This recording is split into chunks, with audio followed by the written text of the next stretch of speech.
하나님이 주신 말씀은 로마서 10장 14절과 15절 말씀을 보겠습니다. 같이 읽겠습니다. 그런즉 그들이 믿지 아니하는 일을 어찌 부르리요? 듣지도 못한 일을 어찌 믿으리요? 전파하는 자가 없이 어찌 들으리요? 보내심을 받지 아니하였으면 어찌 전파하리요? 기록된 바 아름답도다 좋은 소식을 전하는 자들의 발휘함과 같으니라. 아멘. 제가 예수를 전창하면 여러분들께서는 부흥을 해주시면 됩니다. 예수! 부흥! 예수! 부흥! 좀 더 확신 있게. 예수! 부흥! 동묘세 성만교회가 예수로 충만하고 올 2025년도에는 부흥의 역사가 있는 그런 한 해가 되어지기를 주의 이름으로 축복합니다. 오늘 말씀 제목 따라서 아름다운 전도자. 아름다운 전도자. 날이 이제는 추위가 지나갔다라고 생각했는데 어쨌든 따뜻했어요. 어제까지는. 근데 또 어제 밤부터 온도가 떨어지기 시작하더니 이제 비가 이렇게 옵니다.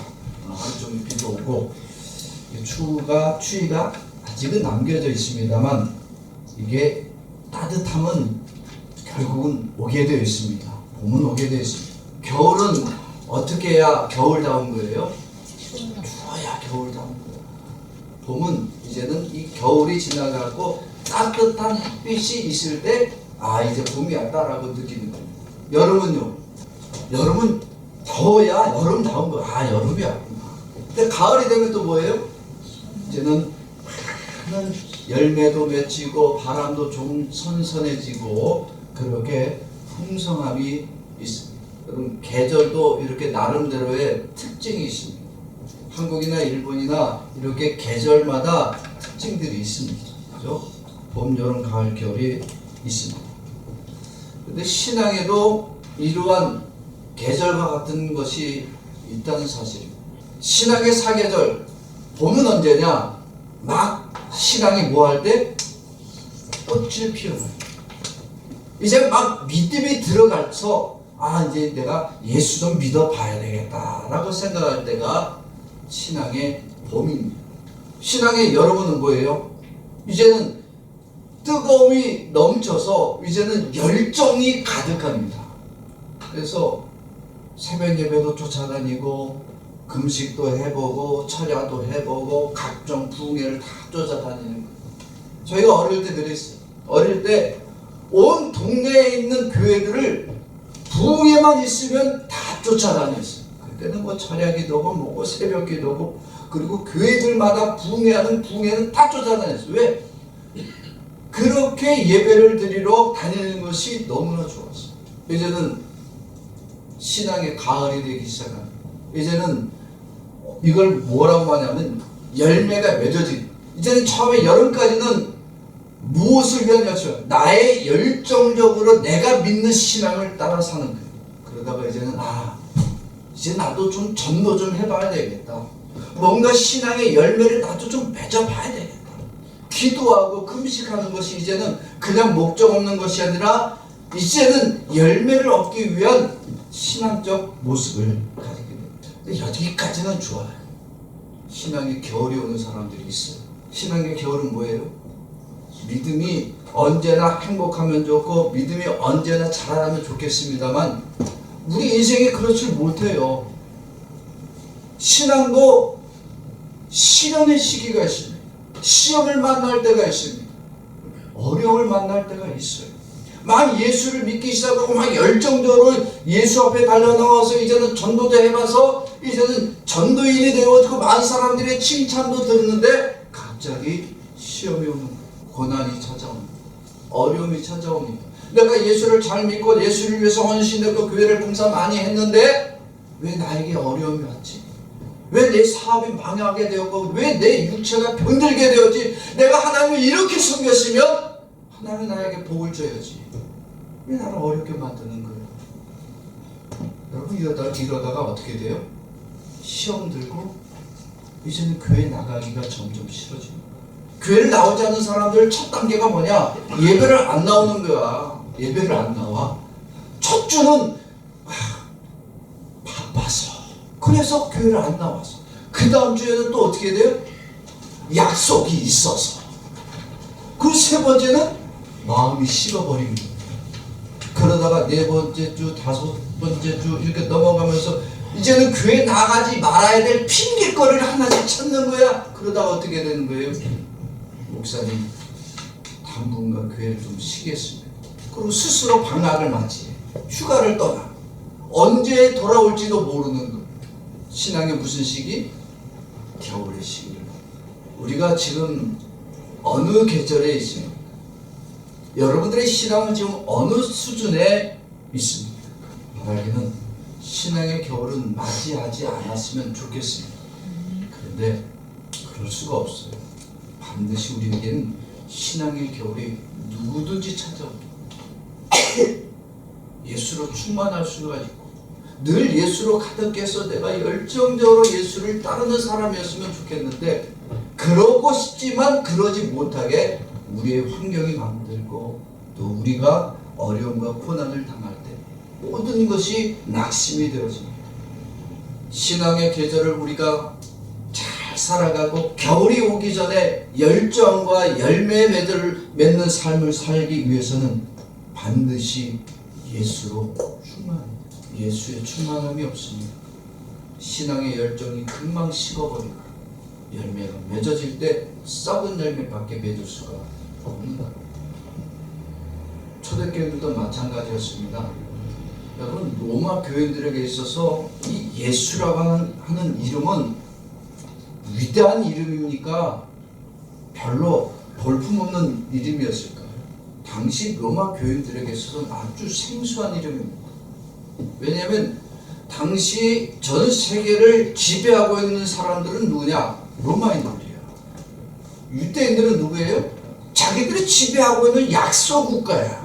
거기서 위대한 사람이 나왔는데 그 이름이 예수라. 야, 로마에서 위대한 사람이 나와야지 무슨 유대인 중에 위대한 사람이 나오냐. 이게 받아들일 수 있는 이름이 아닙니다.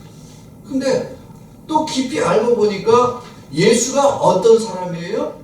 야, 예수가 누구냐라고 물어봤더니 그는 예루살렘에서 십자가에 죽은 사람입니다.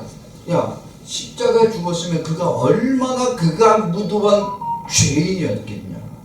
십자가 체험은 엄청난 죄인이 아니면 십자가 체험을 하지 않습니다. 그런데 십자가에 죽었다? 로마인들의 귀에는 그 말이 어떻게 들리겠어요? 위대한 이름이겠어요? 저주의 이름이겠어요? 여러분, 저주의 이름입니다. 죄인된 예수, 우리가 그를 믿어야 될 이유가 있을까? 그런데 그 예수를 믿어야 될 이유가 뭐냐? 다시 한번 물었더니 그럽니다. 그가 죽고 3일 만에 그가 하나님의 아들이다. 이상하다. 아니 십자가에서 죽은 그 끔찍한 죄인이 어떻게 죽은 다음 3일 만에 부활하고 그가 하나님의 아들이라고 부를 수 있느냐? 그를 하나님의 아들이요 그리스도라고 우리가 믿어야 되냐? 여러분, 이렇게 예수를 믿는다라고 하는 사실이 로마인들에게는 아름다운 소식이 아니라 실은 끔찍한 소식입니다. 왜? 예수는 죄인의 몸으로 십자가에서 죽은 끔찍한 죄인입니다. 그가 하나님의 아들이고 그가 그리스도라고 아무리 설명을 해도 그 앞에 이미 죄인으로 죽은 예수의 이름은 아름다운 소식이 아니라 끔찍한 소식입니다. 왜? 예수를 믿는 것은 곧 예수와 똑같이 끔찍한 죄인의 취급을 받을 수가 있는 거예요. 더구나 예수를 믿었던 사람들 중에 스테반 집사님이 어떻게 됐어요? 돌에 맞아 죽었댄다. 야, 예수 믿다가 돌에 맞아 죽었대는데 예수도 죽고 예수 믿은 사람도 죽었대는데 우리도 믿으면 어떻게 되겠다? 죽을 가능성도 있지 않느냐. 이건 믿을 것이 아니라 믿으면 안 되는 종교가 되어지는 거예요. 예수 믿고 죽었고 예수 믿고 쫓겨났고 예수 믿고 고난받았는데 이게 어떻게 아름다운 소식이야? 이건 아름다운 소식이 되어질 수 없는 겁니다. 그런데 성경 오늘 보면 로마서 10장 15절에서는 이것을 아름다운 소식이라고 말씀하고 있습니다. 같이 봅시다. 보내신 기록된 바 아름답도다 좋은 소식을 전하는 자들의 발이 황과 아름다운 소식은 어떤 것이 아름다운 소식이어야 돼요? 여러분, 아름다운 소식이라는 것은 예수를 믿었더니 병 걸린 사람이 병이 나음 받았고, 망해갔던 사람이 갑자기 예수를 믿고 형통하게 되고 성공하게 됐다. 이게 예수를 믿는 자에게 들려줘야 될 것이고 아름다운 소식이어야 되는 거예요. 예수 믿고 사업 망했대. 야, 예수를 믿었더니 잘 나가는 사람이 하루아침에 곤두박질 쳐고, 예수를 믿었더니 승승장구하는 사람이 돌에 맞아 죽었댄다. 너무나 끔찍한 소식 아닙니까? 아름다운 소식이 되어질 수 없는 거예요. 더구나 예수를 전하는 사람들, 예수를 증거하러 예수의 이름을 전파하러 온 사람들의 행색을 한번 보세요. 여러분, 예수님은 제자들에게 옷도 두 벌 옷 가지고 다니지 말라고 그랬고요. 돈주머니도 차지 말라고 했어요. 왜냐하면 너희들이 화려하게 차리고 다니고 돈주머니 차고 다녀서 가면서 돈 받아갖고 이러지 마라. 주면 먹고, 주면 받고, 음식을 내어주면 먹고, 안 주면 뭐하라? 안 줘도 굶어. 안 주면 그냥 굶어라. 예수를 전하다가 굶고 예수를 전하다가 가난하게 되어도 예수를 전하라 그랬어요. 로마인들은 당시의 최고의 패션가들이에요. 근데 유대에서 온 사람들, 사도 바울 같은 사람 보면 어때요? 여러분, 행색이 좋았을까요? 그렇지 않아요. 예수의 이름을 전하는 이 전도자들의 행색은 당시에 너무나 초라했어요. 바울은 그렇게 살았어요. 전도할 때에 정말로 화려한 옷을 입지 않았어요. 바울이 돈이 없어서가 아니라 바울이 못 사는 집안이 아닙니다. 바울이 잘 살았어요. 사업도 했어요. 그런데 예수를 믿는 그 순간 자기의 모든 화려한 과거를 다 버렸고요. 예수를 전하러 다니는 순간 자기 가족에게도 도움을 청하지 않았어요. 오히려 가난하게 되고 없는 것을 자랑하게 여겼어요. 그러니까 로마인들의 눈에 볼 때 전도하러 온 사람이 모습이 화려한 것도 아니고 멋있는 것도 아니고 너무나 초라하기만 합니다. 결코 아름답게 받아줄 수 없는 것. 예수 그리스도임을 믿는 사람, 어떤 결과가 있어야 돼야 되냐? 인생이 멋지게 변화가 돼야 돼요. 그 인생의 많은 사람들에게 인정받고 존경받는 사람이 돼야 돼요. 근데 실제로 예수를 믿는 사람들의 삶을 돌아보니까 성공한 사람이 있다 없다? 없다. 아까 말씀드렸잖아요. 예수 믿고 고난이 왔다니까요. 예수 믿고 감옥에도 갔고요. 예수 믿고 돌에 맞아 죽었어요. 자, 예수를 믿으면 행복하다, 불행하다? 불행하다. 아니, 세상에 어떤 신이 자기를 믿으면 고난이 온다라고 말하면 되냐? 이건 고난 주는 신 아니냐? 이런 신을 누가 믿을 수 있겠냐? 예수 믿고 오히려 떵떵거리고 내가 예수를 믿었더니 성공하는 인생이 되었습니다. 자랑하면 얼마나 좋겠어요. 가끔가다 이제 연예인들 중에 이제 연말쯤 되면은 시상식 같은 거 하잖아요. 그럼 시상식 하면 어떤 기독교 연예인들 중에 간증합니다. 나를 이렇게 좋은 상을 주신 하나님께 먼저 감사를 드립니다. 영광을 돌립니다. 그럼 그거 보고 우리들은 참 어떻게 돼요? 저 사람 참 신한 좋다. 왜? 저렇게 화려한 인생을 사는 사람이 자기가 하나님의 은혜로 이렇게 영광을 얻고 명예를 얻게 됐으니 그 하나님께 영광 돌린다. 이런 말을 하는 용기도 있고 대단함도 있고 멋있어 보이잖아요. 그러니까 그런 사람들이 내가 예수를 믿는다라고 하면은 어떻게? 우리는 귀담아 들어요. 목사인 저도 그들이 간증하는 모습 보면 참 대단하다. 연예인의 삶을 살면서 그렇게 화려한 인생을 살아가면서도 저렇게 예수를 믿는다라고 말할 수 있는 용기가 참 대단하다. 돈을 많이 벌고 성공한 사람들이 내가 예수를 믿고 내가 이렇게 살았더니 나는 성공하게 되었습니다. 그러면 어떻게 돼? 우리는 그 사람의 말을 듣는 거예요. 왜? 하나님이 복 주셨구나. 그럼 나도 저렇게 하나님을 믿고 내가 복된 삶을 살아가야지. 그런데 실제로 우리의 삶은 어때요? 화려한가요? 결국 그렇지 않아요. 예수를 믿었더니 병에 걸리고 죽을 병에 걸려가고 이제는 오늘 내일 하더라. 그 사람이 예수를 전하려고 했더니 아무도 들으려고 하지 않아. 사업 잘 나가던 사람이 어느 날 전도를 받고 예수를 믿었더니 하루아침에 사업이 부도가 나게 됐어. 내가 예수를 믿었으면 더 큰 성공을 이루지 왜 부도가 나게 만드냐. 야, 내가 예수를 잘못 믿는 것 같아. 용한 점쟁이한테 한번 가보자. 점쟁이한테 가. 이번에 이 부도를 막을 길이 누가 나를 돕겠느냐. 점쟁이한테 점을 쳐. 장로가 대통령이 됐는데 그러면 하나님을 더 잘 믿어야지. 응? 어느 절에 가갖고 말이야. 내가 이번에 될 거야 안 될 거야 물어보고. 여러분 예수를 모르면 복음을 전하는 인생이 아니라 무엇을 찾아다니는 인생? 세상에 성공을 찾아다니는 인생밖에 안 됩니다. 왜? 세상의 성공이 더 멋지고 화려한. 예수를 믿고 나더니 잘못된 게 더 많더라.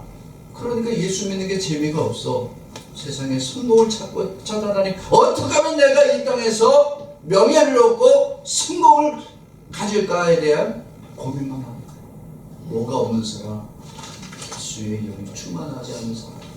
예수를 모르니까 교회를 다녀도 마치 우상을 믿는 것처럼 믿고 있는 거예요. 오늘 예수님은 사도 바울에게 로마인들을 어떻게 전도해야 되는지를 오늘 말씀하고 있습니다.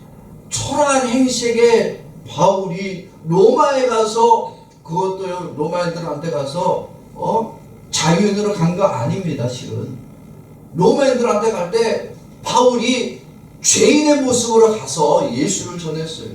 그러면 죄인된 자가 예수를 전하면 그게 되겠냐. 아니 화려한 인생을 살아온 사람, 명예로운 인생을 살아온 성공한 인생을 사는 사람이 전하면 믿을까 말까인데 행색도 초라해. 거기다가 죄인이야. 그런데 예수님은 사도 바울에게 로마인들에게 가서 복음을 전해요. 그 전도하는 일이 뭐하는 일이다?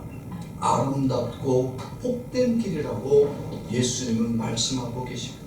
우리 다시 한번 14절과 15절 말씀 읽어보겠습니다. 시작.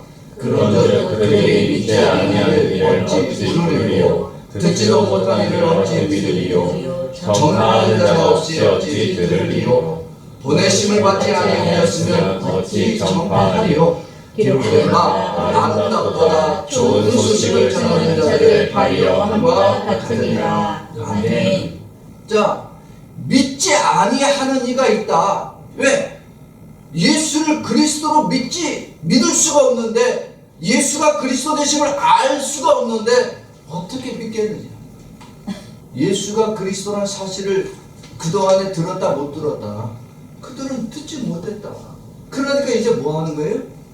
그들에게 예수가 그리스도라는 사실을 전하라고 말씀하고 있습니다. 그러면 예수가 그리스도 되심을 전파해야 됩니다. 왜냐? 예수가 그리스도라는 사실을 전파하라고 누가 보내신 거예요? 하나님이 보내주신 거예요. 이게 전도자예요. 이렇게 보내심을 받지 않았으면, 예수가 그리스도 되심을 전파하도록 보내심을 받지 않았으면 결국 그 위에 최종적으로 믿는 자가 생겨날 수가 없다는 겁니다.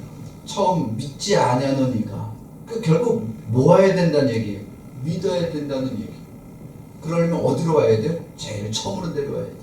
15절 맨 마지막에 있는 것처럼 예수가 그리스도 되심을 전파하도록 보내심을 받은 자 때문에 결국은 믿는 자가 생겨나. 그 그 발걸음이 예수님은 아름답다. 하나님도 아름답다라고 말씀하고 있습니다. 예수가 그리스도 되심을 전파하는 자들로부터 이제는 예수가 그리스도 되심을 믿는 자들이 생겨나고 그들이 그 믿음을 갖도록 하나님이 역사해 주고 있습니다. 이 모든 일들이 예수로 충만한 아름다운 자들의 발걸음이란 사실입니다. 그래서 오늘 본문은 어떤 식으로 읽어야 되느냐, 15절을 마지막서부터 거꾸로 올라와야 됩니다. 그래야 이해가 빠른 거예요. 15절 말씀 한번 볼까요? 시작. 보내심을 받지 아니하였으면 어찌 전파하리요. 비록 내림과 아름답도다 좋은 소식을 전하는 자의 발걸음과 같으니라. 그리고 14절 봅시다. 시작. 그런즉 그들이 믿지 아니하는 이들을 어찌 부르리요. 듣지도 못하는 이들을 어찌 믿으리요. 전파하는 자가 없이 어찌 들으리요. 아멘. 결국은 보냄을 받는 자가 있는 거예요. 뭐하도록? 예수가 그리스도 되심을 전파하는 자로 보냄을 받는, 그들이 전도자.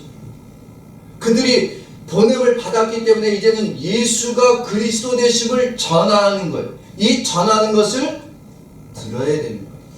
예수가 그리스도 되심을 듣는 자들이 뭐가 생긴다? 이제는 믿음이 생긴다. 그 믿음이 생긴 자, 그들이 이제는 전에는 알지도 못했고 듣지도 못한 자들인데 예수가 그리스도 되심을 믿고 듣고 깨닫고 이제는 예수를 그리스도, 자신의 그리스도로 고백하는 자가 되었다는 말씀입니다. 예수님은 이렇게 복음을 전하는 전도자를 통해서 구원받는 자를 만들어주고 싶은 거예요. 먼저 예수가 그리스도 되심을 들은 자, 먼저 예수가 그리스도 되심을 믿는 자, 먼저 예수가 그리스도 되심을 아는 자들을 이제는 전도자로 보내서 그 사실을 듣지도 못하고 깨닫지도 못한 자들을 말씀을 듣고 깨닫게 하시고 믿게 하사 뭐하도록 구원받는 자로 만들어주고, 전하는 자나 듣는 자나 다 어떠한 자로 만들어주길 원하는 거냐? 아름답고 복된 자로 만들어주고 싶은 것이 다 주님의 마음입니다. 예수님은 전하는 자의 발걸음도 복되게 하시는 거예요. 듣는 자도 복되게 하시기를 원하시는 거예요. 아름답게 만들어주기를 원하시는 거예요. 그래서 먼저 복음을 들은 자가 믿고 그들에게 전도자로 변화시키고, 여기서 오해하지 마세요. 목사가 전도사가 되어야 전도자가 되는 거 아닙니다. 자격을 얘기하지 않고 먼저 뭐한 자, 먼저 복음을 들은 자가 전도자가 되어지는 거예요.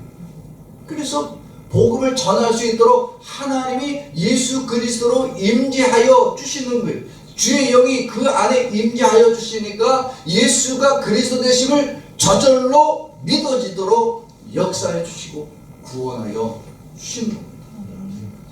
그러기에 예수님은 복음을 전파하는 자나 복음을 듣는 자나 다 동일하게 역사해 주시는 거예요. 전파하는 자에게만 아름답고 복된 자라 아니, 전파하는 자도 하나님이 그 발걸음을 아름답게 만들어 주시고 그 예수의 복음을 듣는 자도 똑같이 통일하게 아름답고 복된 자라고 불러주시는 거예요. 함께 역사하는 거지 뭐 복음을 전하는 자만 복되고 여러분들은 복이 안 돼? 아니잖아요. 지금 우리가 이곳에 앉아 있는 거는 전하는 저나 듣고 있는 여러분들이랑 동일하게 하나님이 함께 하시는 거예요. 아름답고 복된 자로 하나님 만들어주기를 원하십니다. 그렇게 임하시고 그렇게 역사하신 전능하심이 예수님에겐 있기 때문입니다. 예수를 믿고 고난받고 예수를 믿고 죽임당했어. 자, 여러분 이 사실만 두고 보면 그들은 아름다운 자가 아니고 복된 자가 아니고 불행한 자 아닙니까? 근데 여러분 고난받고 죽임당하는 자가 어떻게 찬양 부르고 하나님께 영광 돌리고 기쁨과 감사함으로 죽임을 당할 수 있습니까? 초대교회 성도들이 어떻게 그렇게 사자밥이 되어지고 인간 촛대가 되어서 죽어가는데 어떻게 예수의 이름을 영광하고 죽음을 두려워하지 않을 수가 있었냐? 그 이유는 그들 안에는 천국의 기쁨이 있었어요. 이제 내가 이 땅의 고난이 그치고 내가 주님 나라에 갈 때는 그 주님의 나라에서 내가 영원한 기쁨을 누릴 수 있다. 지금의 괴로움과 고난과 죽음을 아프게 여기지 아니하고 고난으로 여기지 아니하고 감사와 찬양으로 고백할 수 있었던 것은 그 안에 예수 그리스도가 충만했기 때문입니다. 우리는 죄인들, 우리 안에는 죄가 가득합니다. 보세요. 아무리 화려한 모습을 갖추고 있고 아무리 멋있고 세상을 승승장구해도 그 안에는 다 뭐가 있어요? 죄가 있습니다. 내가 아무리 목사가 되어도 내 안에 있는 이 죄성을 나도 이기지 못해. 우리는 아무리 거룩하게 신앙생활을 열심히 해도 내 안에 있는 이 죄성을 어찌할 수가 없는 것이 우리의 연약함입니다. 근데 사람은 그것을 보이지 않고 당장의 어떤 모습만 보냐? 겉모습이 화려한 모습만 보냐? 세상의 성공한 모습만 보입니다. 그것을 보고 알아. 예수 안 믿어도 잘 되지 않냐? 예수 안 믿어도 우상을 섬겨도 세상을 숭상하고 살지 않느냐? 나도 저렇게 좀 해봐요. 주일날 예배 안 나가도 내가 지금 내 인생이 더 바빠. 성공하려면 지금 예배 이 귀중한 것이 이게 아니라 예배가 아니라 지금 내 사업이 더 소중해. 왜? 우리 안에 있는 죄성이 하나님을 바라보게 만드는 것이 아니라 자꾸만 세상을 만족하게, 세상을 기쁘게, 세상을 즐거워하며 살도록 우리를 유혹하기 때문입니다. 그런데 예수로 충만한 예수가 그 안에 가득한 사람은 아무리 고난이 오고 핍박의 시기가 되어도 그 시간이 곧 무엇을 하는 시간입니다. 예수가 그리스도 되심을 증거하는 시간입니다. 폴리갑이라고 하는 초대교회 지금으로 말하는 목회자가 있습니다. 신학자가 목회자입니다. 이분이 결국은 화형을 당하게 됐습니다. 쇠창살에 가두고 그를 화형에 처하기 전에 사람들이 안타까이 여겨서 훌륭한 학자입니다. 그에게 와서 마지막까지 마음을 돌리라고 합니다. 제발 한 번만 네가 예수를 부정하고 부인하면 살려주겠다. 폴리갑이 뭐라고 했지 아십니까? 70년을 살면서 예수가 나를 한 번도 모른다고 한 적이 없는데 내가 내 생명 살리겠다고 여기서 내가 예수를 모른다고 할 수 있는가? 그렇습니다. 고난과 핍박과 죽음의 시간이 오히려 그 안에 살아계신 예수님을 증거하고 그 죽음을 맞이하게 되었습니다. 주님은 그를 가장 복되게 여겼습니다. 가장 아름답게 여겼습니다. 스데반이 돌에 맞아 죽는 그 순간에 그가 예수 믿는 것 때문에 돌에 맞아 죽었습니다. 그런데 그가 숨을 거두기 바로 직전에 무엇을 보았습니까? 하늘이 열리고 주님이 그 자리에서 일어나 자기를 맞이하는 모습을 보니까 죽어가는 사람이 저주하고 자기를 돌로 때려치는 사람을 향해서 욕하고 저주한 것이 아니라 주님이 나를 맞이한다 고백할 수 있었던 것. 주님이 가장 아름답고 복된 자로 만들어 주셨기 때문이십니다. 여러분 예수님 자체를 보세요. 예수님이 이 땅에 무슨 영화를 볼 게 있어서 왔겠어요? 예수님의 영화는 어디에서 있어요? 천국에 계실 때 예수님 영광 받고 영화롭고 거기서 기쁘고 즐거운 거예요 영원히. 그런데 예수님이 아니 이 추악한 죄가 가득한 인간으로 이 땅에 오셨다는 사실 자체만으로도 우리는 예수님 왜 오셔야 되냐고요. 더구나 예수님이 뭐하러 오신 거예요? 놀러 오신 거 아니라 뭐하러 오신 거예요? 죄인을 대신해서 십자가의 고난, 고통받기 위해서 오신 거예요. 예수님이 다니실 때, 복음을 전하실 때에 병자도 고쳤습니다. 죄인도 의인이라고 변화시켜 주었고요. 이방인도 아브라함의 자손이라고 불러주었는데 사람들이 예수를 향해 뭐라고 그랬어요? 제가 귀신의 힘을 힘입어서 병자도 고쳤고 지가 뭔데 죄인을 의인이라고 말하고 용죄 용서함 받았다고 말하는, 오히려 예수를 향해 비난하고 저주하고 욕하고 돌로 때리려고 했어요. 그런데 예수님은 한 번도 그 복음 전하는 일을 멈추지 않고 오히려 더 기쁘게 했어요. 아무리 멸시와 천대를 받아도 내가 하나님의 복음, 이 구원의 소식을 전하는 일을 멈추지 않을 수가 없다. 십자가를 지고 갈 때요, 그 골고다 언덕으로 올라가는 길이 너무나 힘듭니다. 십자가가 엄청난 무게입니다. 더구나 예수님은 새벽부터 그 전날 밤에 철야기도 하셨죠. 음식을 잘 안 드셨기 때문에 체력적으로, 인간의 모습 체력적으로 약해졌죠. 거기다가 채찍을 맞아서 온몸이 피투성이고 온몸이 걸레조각 됐어요. 그래서 십자가를 지고 가는 길이 너무나 힘들고 어렵고, 그러니까 가다가 쓰러지고 가다가 쓰러지니까 결국 어떻게 돼요? 사람을 잡아다가 예수를 대신해서 십자가를 지게 하지 않습니까? 그 골고다 언덕 올라갈 때에 예수님이 사람들을 향해서 저주하셨냐고. 내가 이 죄인된 이놈들을 위해서 내가 이 고난의 십자가를 지고 가야 되는 것이 너무나 억울하다. 예수님이 그렇게 판단하셨냐고. 그 걸음을 괴로움으로 여기지 않았어요. 십자가에서 못 박히는 그 순간에 자기의 손과 발에 못을 박는 그것이 너무나 고통스러워서 주여! 나 이러려고 온 것 아닙니다. 내 손에 못 박는 이놈, 내 옆구리에 창을 박는 저놈을 천대까지 저주합니다. 예수님은 그러지 않았어요. 오히려 예수님은 못 박히심과 창에 찔리심과 죽음 당하신 그 순간이 하나님의 구원을 이루실 일이기 때문에 아낌없이 자신의 생명마저 내어 주셨습니다. 누가 보시기에 가장 아름다운 일, 하나님이 보시기에 가장 아름다운 일을 완성하신 분이 바로 예수님 자신입니다. 이렇게 예수님의 고난, 예수님의 찔리심, 예수님의 사랑과 모욕과 사람들의 저주가 예수님을 고난으로 밀어넣느냐? 아니, 예수가 그리스도 되심을 그렇게 보여주고 들려주고 가르쳐주고, 예수 그리스도로 믿지 않는 그것이 너무나 안타까우시고, 그것 때문에 예수님은 마음이 상하셨습니다.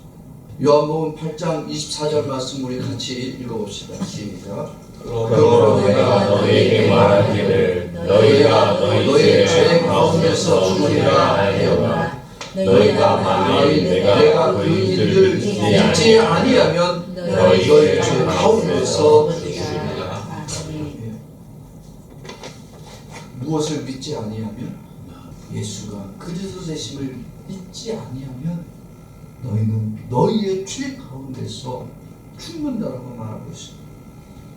예수가 그리스도를 믿지 않는 것, 그래서 그 죄 가운데 죽는 것이 예수님은 가장 안타까운 일이고 가장 고통스러운 일입니다.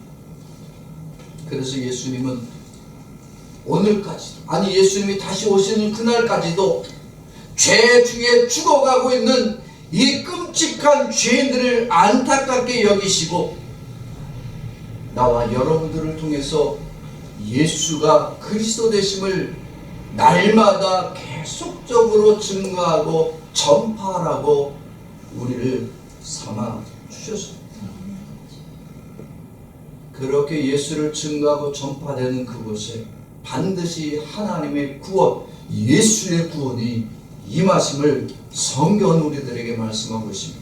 마가복음 16장 16절 말씀 같이 봅시다. 시작. 믿고 세례를 받는 사람은 구원을 얻을 것이요 믿지 않는 사람은 정죄를 받으리라. 아멘. 예수 믿고 세례를 받는 자, 예수를 믿고 세례를 받는 자가 구원이 임하는 자고, 그가 예수님이 함께하는 자들입니다. 어떤 분들은 예수를 믿기는 믿는데 세례는 내가 받을 만한 자격이 없습니다 하고 세례 안 받으려고 해요. 여러분, 세례는 받으셔야 돼요. 세례 안 받는 것이 마치 겸손이라고 착각하고 있는데 세례를 받으셔야 되는 거예요. 왜? 예수를 믿음으로 영접하고 그 은혜 안에 함께 동화되어지는 일들이 바로 세례받는 일이에요. 내가 예수를 믿고 나의 구원자로 받아들이긴 하는데 나는 세례를 받을 만한 자격이 없어요. 무슨 대단한 겸손이라고 착각하는데 그거 착각이에요. 세례 안 받으신 분들은, 우리 교회에서 세례 안 받은 분들이 없지만 세례 받으셔야 돼요. 세례 받을 때 뭐라고 해요? 예수가 그리스도 되심을 믿음으로 고백하고 합니다. 그들 가운데 예수님이 함께하는 거예요. 예수 그리스도의 죽음 가운데 내가 들어갔고 예수의 부활 가운데 내가 함께 부활되어짐을 고백하는 것이 바로 세례받는 일입니다. 여러분, 전도는 성경은 분명히 말씀하고 있죠. 전도는 뭐다? 아름답고 복된 일입니다. 예수를 모르는 자들, 예수를 믿지 않는 자들, 예수가 그리스도 되심을 거부하는 자들에게 예수가 그리스도 되심을 전파하고 그들이 예수 이름 앞에 나와 무릎 꿇고 그들이 예수를 그리스도로 영접하게 하는 일이 가장 아름답고 복된 축복의 일입니다. 그런데 이런 예수의 복음을 전하지 않고 이렇게 아름다운 하나님의 일을 멈추고 행하지 않는 사람들은 결국은 그 안에 누가 함께하지 않는 자냐? 예수가 함께하지 않는 자요, 구원의 은혜를 모르는 자들입니다. 마태복음 7장 21절 말씀 우리 다 같이 봅시다. 시작. 나도 주여 주여 하는 자마다 다 천국에 들어갈 것이 아니요 다만 하늘에 계신 내 아버지의 뜻대로 행하는 자라야 들어가리라. 아멘. 전도는 예수가 그리스도 되심을 전파하는 복된 일이고, 전도하는 자가 가장 아름다운 자로 하나님이 여기는 자들이 되어집니다. 여러분, 우리는 전도할 때 입술이 둔해서 뭐라고 말을 못해. 간증하라고 했더니 간증할 게 없어요. 여러분, 간증할 게 왜 없어요? 우리의 살아가는 모든 날들이 곧 뭐가 함께하는 거예요? 하나님의 은혜가 함께하는 거예요. 내가 지금 간증하라고 하면 여러분들이 나는 할 말이 없습니다. 나는 간증할 게 없어요. 뭐가 없다? 따라서 합시다. 예수가 없다. 믿음의 확신이 없는 거야. 왜? 오늘까지 나를 살게 하신 이 예수님을 모르니까 간증할 게 없다는 거예요. 지금 나를 살게 하신 이 예수님을 내가 왜 고백하지 못하냐고. 내가 믿는 예수님이 누구예요? 지금까지 나를 살게 하신 그가 나의 구원자 되신 예수님이고, 나를 천국으로 영접하실 이가 바로 나의 구주 예수님입니다. 우리는 세상에서 예수를 고백할 때 하나님의 가장 아름다운 자, 가장 복된 자로 우리를 삼아주십니다. 바울은 전도 여행을 다닐 때 배가 파선도 해봤고요, 40에 하나 가만 매를 39대죠. 39대 이 매 많은 일을 수없이 당했어요. 3번 당했어요. 고난은 말도 못할 정도로 다 할 수 없을 정도로 고난 받았어요. 그런데 그가 오직 예수가 그리스도 되심을 전파하는 이 사명을 멈추지 않고 계속해서 죽임을 당할 때까지 예수의 복음을 전하는 자로 살았다.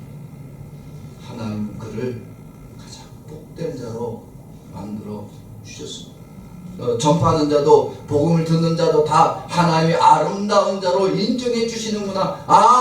전하는 사명만 감당했는데도 하나님 나를 아름다운 자로, 복음을 듣는 자는 복음을 듣기만 했는데도 그를 아름다운 자로 변화시켜줘. 이 사실을 날마다 목도하는 거예요.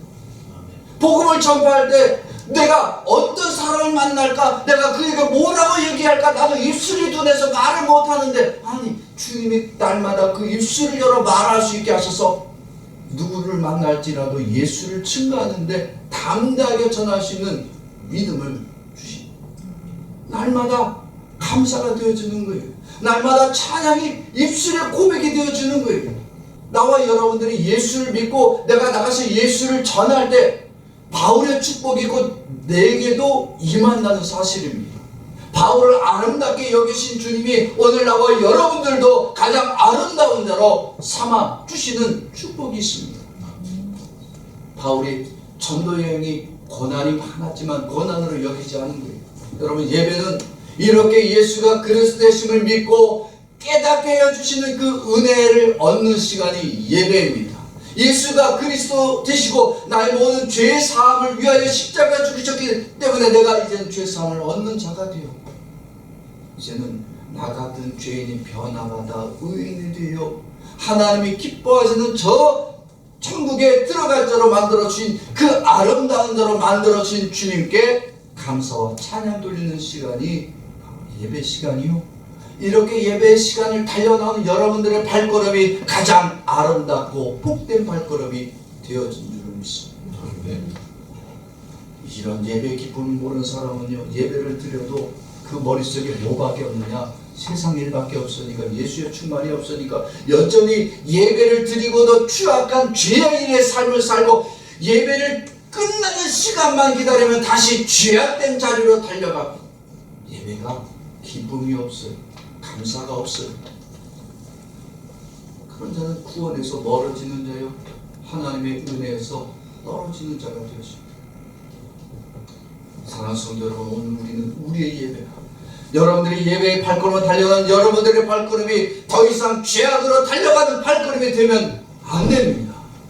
이제 우리의 발걸음, 우리 모든 예배는 오직 이 예배를 통해서 내가 만난 예수가 그리스도 되심을 만나는 시간이 되어야 되고, 그에게 영광과 감사와 찬양을 돌리는 믿음의 고백을 드리는 예배가 되어야 될 줄 믿습니다. 우리의 발걸음 더 이상 죄악으로 향하는 발걸음이 되어지지 말고 예수 그리스도를 전파하러 다니는 믿음의 발걸음이 되어지기를 주의 이름으로 축원합니다. 그런 자들을 하나님 가장 아름다운 발걸음을 가진 자로, 축복된 자로 여겨 주십니다. 이제 우리 함께 결단하는 시간 갖도록 하겠습니다. 우리는 회개 시간 가집시다. 내가 예수를 전하기 위한 걸음을 살아온 것이 아니라 지금까지 나의 인생의 걸음, 세상의 즐거움과 자랑거리를 찾아 다녔던 이 죄인의 발걸음이었음을 주님 용서하여 주옵소서. 그리고 이제 다시 한번 결단, 주님 내 안에 예수 그리스도로 충만케 하여 주셔서 이제는 내 모든 발걸음이 예수님이 나의 구원자 되심을 전파하는 담대한 믿음의 발걸음이 되어지도록 주님 나를 도와 주시옵소서.